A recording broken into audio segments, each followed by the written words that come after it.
কি আরে ভাই সাহেবরা ভালো আছেননি? আশা করি সবাই খোদার ফজলে ভালো আছেন। তো আয় এবার চলেছি আপনাদের কাছে আলতুমিয়া আমার কিছু ফালতু বয়ান নিয়া। আমার বয়ান শুনি কেউ কেউ মনে কষ্ট পাইতে পারেন, বুকের মধ্যে ব্যথা পাইতে পারেন, কিন্তু কিছু করণের নাই। ওই যে একটা কথা সব সময় বলি, সত্য কথা বলতে হয়, তাই বলি ফেলি। তো আমার এই আয়োজনের নাম আপনারা সবাই জানেন, আলতুমিয়ার ফালতু বয়ান, হালকা কথা বুকে ব্যথা। তো আজকে যে কারণে বুকে ব্যথা পাইছি, যে কথাগুলো বলার জন্য আসছি, আজকে সন্ধ্যাবেলা হাঁটতে বেরোইলাম, ভাইসাব কিয়া কমু মেজাজ খুব খারাপ হয়ে গেছে। আজকে রাস্তার দুই পাশে বুঝছেননি, আগে দেখতাম খাইলে ফুটপাতে আসিল, এখন ফুটপাত খরচ করি রাস্তার অর্ধেক দখল হয়ে গেছে। সব স্ট্রিট ফুড, নানা রকম চিকেন মিকেন নুডলস মুডুস উই ছাতা মাথা ভাজা পোড়া খাই, মনে করেন সবগুলোর ফেডের মধ্যে গ্যাস্ট্রিকের ফ্যাক্টরি জিতেছে, বুঝছেন না, হাসপাতালে জায়গায় পাইতেছে না। এখন মনে করেন এই ফুটপাত কোটি কোটি টাকা নষ্ট করি আঙ্গুর টিয়ে আঙ্গো পয়সা। আমরা সরকারকে যে টাকা পয়সা দিই ঢাকা শহরে থাকার জন্য, নাগরিক জীবনের যেসব দায় দায়িত্ব কর্তব্য আমরা পালন করি, ঢাকা শহরে থাকি, তো সেই টাকা দিয়ে এত কোটি কোটি টাকা খরচ করি, এত নান্দনিক সুন্দর ফুটপাত তৈরি হয়েছে, সমস্ত ফুটপাত দখলে গেছে এই সার দোকান আর স্ট্রিট ফুডের কারণে। হাঁটার কোনো জায়গা নাই, যে একটু রাস্তার পাশ দিয়ে হাঁটু হিগানো দখল হয়ে গেছে কই। তাহলে কি দখল হয়েছে? ফুটপাত দখল হয়ে গেছে কই, এবং ফুটপাতের নিচে রাস্তাও কিন্তু দখল হয়ে গেছে কই। এইবার রাস্তা দখল করে রাস্তার মধ্যে মনে করেন টুল বেঞ্চ এসব দিয়া, চেয়ার টেবিল দিয়া মনে করেন রেস্টুরেন্ট বানালাইছে বুড়া। আগে দেখতাম যে রাস্তার মধ্যে আলসালা দিয়ে রেস্টুরেন্টটা ছিল, এখন ওপেন হয়ে গেছে কই। হোলা মাইয়া লেদা বুদা বুড়া সব মনে করেন যে গ্যাস্ট্রিকের আইটেম খাইতেছে কন্টিনিউয়াসলি। এখন আডুম কোন জায়গা দিয়ে? তারপরে মনে করেন রাস্তা দিয়ে হাঁটার তো কোনো জায়গা নাই, ফুটপাত তো গেছে গা। এরপরে কিছু কিছু জায়গার মধ্যে মনে করেন ওই যে গ্রামগঞ্জের তো ছুটিয়েছে, নিয়ে নাই রিক্সা চালায় বা নানা রকম সাত দোয়ান মোয়ান করে। এগুনে রাস্তার পাশে মেইন রোড একটা সভ্য জায়গার মধ্যে প্রস্রাব করি গন্ধ ছুড়ালাইছে, বুঝছেনি, ফাঁসি দিয়ে হাঁটানো জানা না, মনে যেন দম বন্ধ মরি যাবো কই। কি আরে ভাইয়া, কি আরে ভাইসা, ইয়েন কিচ্ছা চিত্র ঢাকা শহরের মধ্যে। একটা সভ্য জায়গার মধ্যে মানুষ রাস্তার পাশে প্রস্রাব করে হাঁটা যায় না, গন্ধ ছুটে ফেলাইছে। তা আমার একটা জিনিস আমার মাঝে মাঝে বিরক্ত হয়, আমরা ঢাকা শহরে আসার জন্য ছোটবেলা থেকে আমার মনে আছে যে ঢাকা শহরে যাইতে গেলে আগে ভালো করে পড়াশোনা করতে হবে, ফার্স্ট ডিভিশনে পাস করতে হবে, তারপরে ঢাকা শহরে সিটাং শহরে ভালো ভালো কলেজ বিশ্ববিদ্যালয়ে চান্স পাইতে হবো। যদি চান্স পাওয়া যায় তাইলে তুমি যাইতে পারবে শহরে, নবাইয়া তোমার গ্রামে থাকতে হবো, গ্রামের লোকাল কলেজে বিশ্ববিদ্যালয়ে পড়াশোনা করি তোমার গ্রামে থাকতে হবো। এরকম একটা মোটিভেশন পাই, এরকম একটা অনুপ্রেরণা লই আমরা লেখাপড়া করি। তারপরে শহরে আইসি, শহরে আসি, ভালো কলেজের তুন ভালো বিশ্ববিদ্যালয়ের তুন ভালো একটা পাস দেওয়ার পর তারপর শহরে থাকতেছি। এখন আঙ্গ তো প্রস্রাব করার বা প্রাকৃতিক ডাকে সারাদের উপক্রম হয়, আমরা নানা জায়গায় খুঁজা মুইজা মানুষের কাউকে রিকোয়েস্ট করে, কারো গ্যারেজ হোক কোথাও হোক একটা প্রয়োজনীয় জায়গায় গিয়ে আমরা আমাদের কাজটি সারি। কেন এইভাবে আমরা কেন করি? কারণ সিভিক সেন্সটা আমার কাছে আছে, লেখাপড়া করি, ওই জ্ঞানটা আমরা অর্জন করছি। রাস্তার মধ্যে যে প্রস্রাব করণ যায় না এই চিন্তাটা আমাকে আছে, বুঝছেননি।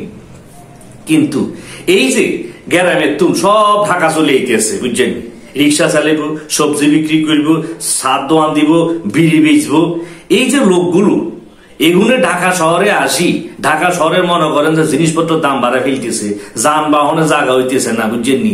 কিন্তু রাস্তাঘাটে এইসব মানে অসভ্য অসুন্দর কাজকর্ম করে ঢাকা শহরের সৌন্দর্য বিনষ্ট করে ফেলতেছে। তারপরে এখন তো মনে করেন যে অটো রিক্সা কথা নেই কিছু, যে ইলেকট্রিসিটি চার্জ দিয়ে রাতের বেলা সারাদিন এগিয়ে চালা, বুঝছেননি। কি আরে ভাইয়া, রিক্সার জন্য তো রিক্সা তো মনে করেন যে আর এক বড় মস্তান ঢাকা শহরে, মেইন রোড দিয়ে চালায়, প্রাইভেট কারের কত সাইড দিয়ে প্রাইভেট কারের প্লাস্টিক চিন্তা করছেন ভাইয়া, রিক্সা ইয়া প্রাইভেট কারের প্লাস্টিক। অথচ যে প্রাইভেট কার চালায় ঢাকা শহরের মধ্যে, সে ঢাকা শহরের মধ্যে সবকিছু নাগরিক দায় দায়িত্ব পালন করে ঢাকা শহরে থাকে। তুই কি রে, তুই তো শহর, তুই তো বাসের সিটের মধ্যে উঠি, ট্রেনের মধ্যে উঠি চলে এসো, যাই এনে বস্তি মস্তি কোন থাই তুই মাস্তানি করে সাঙ্গল ওকে। মনে করেন মাঝে মধ্যে তো আমরা কই যে আমরাও মুখের কাছে জিম্মি, বড় বড় লোক। আরে কার কাছে জিম্মি নো আমরা? বাজারে যান না, বাজারে ছেলের কাছে আপনি জিম্মি। উল্টা পাল্টা কথা কইলে আপনার মানে চোখ ঘোরাই দিবে, বুঝছেন নি? রিক্সালা ঠ্যাং তুলি বই থাকে, ভাই যাবেন নি? হ্যাঁ, কই যাবেন? অমুক জায়গায় যাবো। কত ভাই? 50 টাকা 20 টাকা যাবেন না? আটি যান, বুঝছেন নি? ঠ্যাং তুলি বই থাকে রীতিমতো ব্যর্থর মতো শতানা বেচ্ছেরা। কিরে তোরা গ্রামে থাকে, গ্রামের মধ্যে তোরা মানুষ হস না, চাষবাস কর না, কৃষিকাজটা করলেও তো অন্তত দেশের খাদ্য স্বয়ংসম্পূর্ণ অর্জন করা যায় আমরা। হ্যাঁ, সবজিটার কি দাম বাড়েনি যে আমরা কই যাবো জিনিসপত্রের দাম বাড়ে গেছে, সবজির দাম বাড়ে বা বাইরের তো কিনলে ভাই। আগে মনে করেন 5 জনে খাইতেন ঢাকা শহরে সবজি, যেদিন গ্রামের তো নাইব। কারণ গ্রামে যেগুলো সবজি উৎপাদন করে সেগুলো তো ঢাকা শহরে চলিছে, চা বেছে, রিক্সা চালায়, তো সবজি কি উৎপাদন করবো? তাহলে আগে হেগুনো উৎপাদন করতো, এখন উৎপাদন কমে গেছে, কারণ হেগুনো মিলিয়ে শিখা তো ঢাকা শহরে সবজি খাওয়ার পরিমাণ বাড়ি গেছে না? তো যা হোক ভাই, এই ওই লেনে যাইতাম না, কারণ কথা বেশি কইতে আবার ঝামেলা হয়, ন্যায্য কথা বলে আবার পাবলিকে গাইলে। আমি তো অনেক ভিডিওতে দেখি যে অনেক পাবলিক আমার গাইলে আপনি কি বিএনপি করেন, আপনি আওয়ামী লীগ করেন, আমি অমুক দল করেন। কি রে ভাই, আওয়ামী লীগ বিএনপি বুঝি না, বুঝছেননি? সুন্দরভাবে ডাইল দিয়ে ভাত খাইতাম চাই, সোজা রাস্তা হাঁটে যেতে চাই, হ্যাঁ, সৎ সুন্দরভাবে পরিশ্রম করে পয়সা কামাইয়া সুস্থ সুন্দর জীবনযাপন করতে চাই, কোন রাজনৈতিক দল বুঝি না। হ্যাঁ, ন্যায্য কথা বললে তখন আপনার কাছে যখন কাগজ স্বাভাবিক একটা ন্যায্য কথা বলতে গেলে কখনো এই দলের পক্ষে যাবে, কখনো ওই দলের পক্ষে যাবো।